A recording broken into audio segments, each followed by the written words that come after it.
चला आपण बघूया बागा चक्कर मारू थोडा. इकडे ना 2 मिनिटं.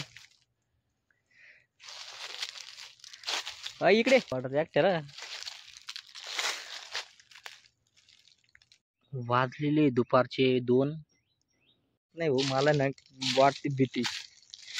आता तालुक्यात ना जरा जास्त वाघांचं प्रमाण जास्त आहे. काही सांगता येत नाही कुठून येऊ शकतो म्हणून. त्यामुळं ना म्हणून राहिलं वाघ आला. कशाचा वाघ आला इथे? मीच एवढा मोठा वाघ येऊन राहिलो याच्यात.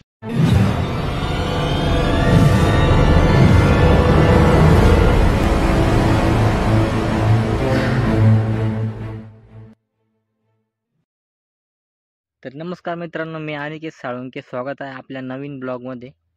मी आज आलेलो राहत्याच्या म्हणजे राहता हे जे शहर आहे हे पेरूच्या बागासाठी खूप म्हणजे खूप असं फेमस आहे. आणि आज आम्ही आलो तो सदाफळ वस्तीवर. आता मी शक्यतो बागात बसलेलो मी एकटा.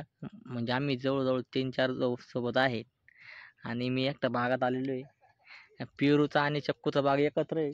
असा घनदाट बाग आहे एकदम, खूप छान आहे. आणि तुम्हाला सांगू नाही शकत मग मी कसं काय. तुम्हाला दाखवतो मी बाग आता कसा आहे. चला आपण बघूया बागा चक्कर मारू थोडा.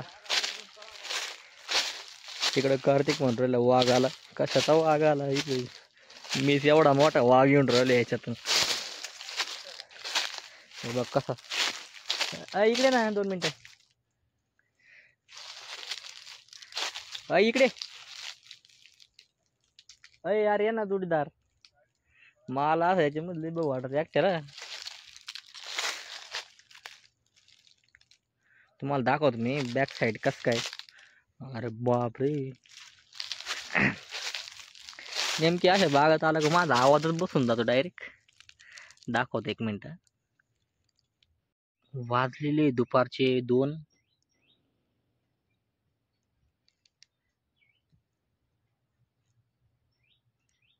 वाजलेले आज दुपारी नेमकी.